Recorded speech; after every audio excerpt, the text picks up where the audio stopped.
Well, first of all, thank you for joining Face to Face today. Our guest is the veteran of the gaming industry. His name is David Green, and he's going to give us a little bit of a heads up and a warm up to what's going on with Crown Resorts and the Bergin Inquiry.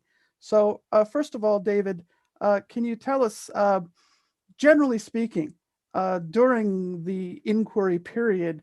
Well, first of all, why don't you explain what is the Bergin Inquiry, and why was it held at all? Well, the original reason for the inquiry was to look at the suitability of the association between Melco, Crown, and one of its junket operators, Sun City. The reason for that inquiry really fell away when Melco decided not to proceed with the acquisition of further shares in Crown and, in fact, to divest itself of its interest, so that any association between Melco and Stanley Ho in particular was not an issue. It, however, didn't resolve the issue of the relationship between Crown and Sun City. And as it turned out, it didn't resolve a whole host of other issues either, which the inquiry uncovered in the course of hearing evidence pursuant to its terms of reference. Well, at AGB, we were following the daily headlines coming out of the inquiry, and they kind of became more and more jaw-dropping as things went on. How did things get so bizarrely out of control for Crown during the hearing itself? Look, I think the seeds of this were sown a long time ago. You've got to look at the origin of Crown. It's always had a monopoly position in the market in Victoria and Western Australia, a very strong family influence from the Packer family.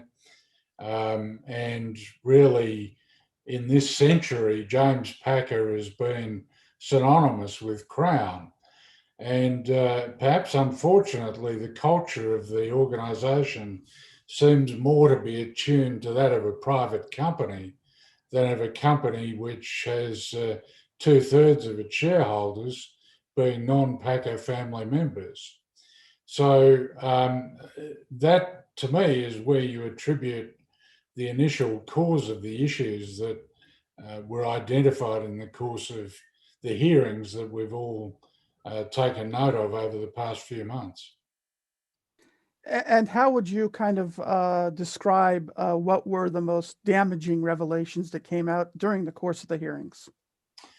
Look, I think there were a whole bunch of damaging revelations, and it seemed that they were piled one on top of the other. But the ones that to me perhaps resonated most were firstly the lack of diligence applied to the relationship that Crown established with Sun City as a major junket operator with its roots in Macau.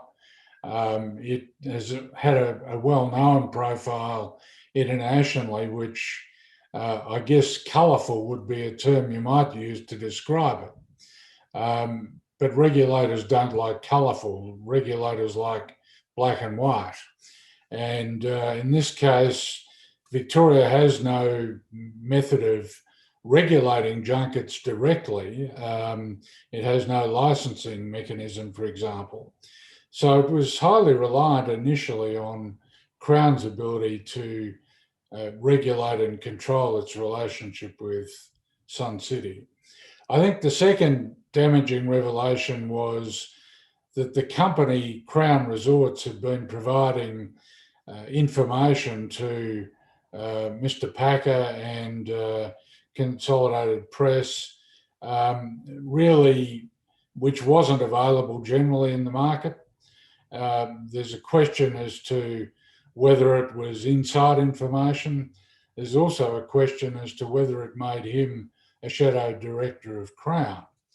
Now, I don't expect those issues to be resolved by the Bergin report, but there may be some factual material in there which is very relevant to other regulators determining that issue. And then the final issue, I suppose, was the inadvertence to the risks associated with money laundering, despite the fact that in the last 5-year review of the licence of Crown in Victoria, the regulator there had flagged the issue again, and even given examples of cases where casinos and Crown in particular had been used as vehicles for money laundering. Now, put those facts together and what you have, frankly, is a bit of a mess. What sort of, I don't know, explains the behavior of the board of directors of Crown in your view? I mean, first of all, there was sort of what I guess is now the notorious full-page newspaper advertisements denying all wrongdoing when the first revelations began to come out. And then during the hearing process, they seem to have failed in every way to get ahead of the story or to cut their losses or to sort of come out with credible answers to what's been going on in the hearing. What do you attribute that to? In one word, hubris. I think that the board had been so accustomed to operating in Victoria with a very light touch of regulation and a very light political touch as well, because Crown in Melbourne is the largest single-site employer in the state of Victoria.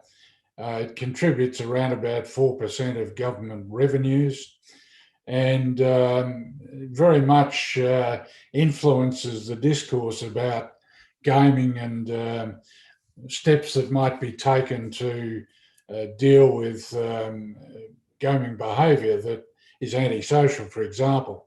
And Crown had always built a reputation on the basis of it containing the risks associated with gaming for the broader society. Now it's been exposed in, I guess, pretty crude terms that a lot of that was built on foundations of sand. In fact, it appears not to have had the systems and processes and accountability that one would associate with such a highly regulated industry.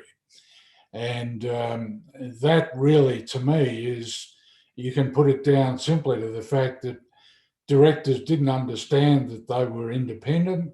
They didn't understand that they had responsibilities to 2/3 of the shareholders, aside from James Packer and his interests. And they didn't understand that the industry itself is one which relies simply on velocity of money. And wherever money is involved and velocity of money, you will find criminal infiltration risk. And it just appears on the basis of the evidence, at least tendered before Bergin, that there was a very low level of appreciation of some of these issues. The hearings also seem to cast some questionable light on the former government of New South Wales as well, particularly in terms of making a deal with Crown that seems to have said to them that if they have any regulatory problems, it's taxpayers who have to foot the bill for that. What was that about? And how is it that a government could essentially say in advance, you've got to get out of jail free card in a sense?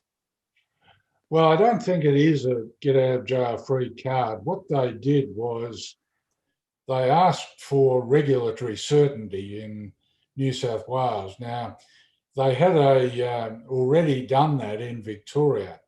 And the way in which regulatory certainty works is there's a provision in the contract or the licence with the state which simply says that in the event of any adverse changes to legislation by government which affect the pecuniary interests of the company, then they're entitled to compensation. But I don't think whatever that says envisages or indeed extends to indemnify them in the event that it's their own behaviour which has given rise to the changes required.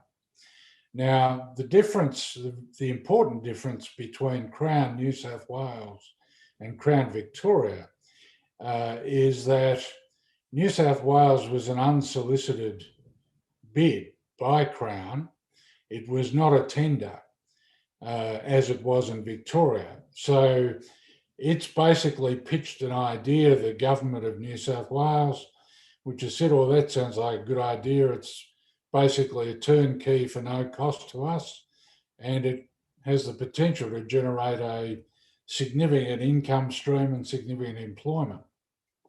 But therein lies the solution as well, because the government is not reliant on revenue stream from Crown at the moment. It already has an existing monopoly operator in the Star Casino, and it can say, well, the unsolicited bid was, as I used the term before, built on sand, and we're quite happy for you to continue to operate your hotels, but we've got real concerns about whether you should be operating a casino or not. And so the risk profile associated with a potential loss or suspension of the right to operate the casino is a lot higher in New South Wales, in my opinion, than it is in Victoria. Okay, and that kind of leads to what I think is our final question, setting the stage for the decision that will be forthcoming soon from Patricia Bergin, which is what kind of considerations have to be weighing on her as she makes this her very momentous recommendations to what should be done in this case. I mean, the company's clearly dropped the ball, but at the same time, it's a huge economic enterprise. So how does that weigh out, in her mind, do you think, as she makes this decision? Well, she doesn't have the final responsibility for whether Crown retains a licence to operate a casino in New South Wales. That decision will be made by the regulator in the first instance, no doubt in consultation with government. Her role is really the same as it was when she was a judicial officer, and that is to establish the facts, to identify options for recommendations, and to present recommendations which are consistent with her findings. Now, I think the experience of commissions in the past has generally been that they throw up recommendations that governments don't expect. If you were cynical, you'd say never convene a Royal Commission or an inquiry unless you know what the answers are going to be. But this is more of a problem, I think, now for Victoria than it is for New South Wales, because, as I said earlier, New South Wales doesn't have a history of Crown operating a casino in the state. And it can find all sorts of reasons to either condition or even eliminate the licence. But the real issue is going to be, what do the Victorians do about it? And I think she won't be concerned about that, but the findings and recommendations will certainly be relevant to that consideration. I guess I do have one final question. If New South Wales ultimately says no casino license for Crown Sydney, what happens to that giant tower that's built there on the waterfront? Well, I'm sure it'll host all sorts of other activities. The hotel property itself, I'm not sure how multi-purpose you can make a dedicated casino space, but that's not to say that it can't be used as a casino by someone.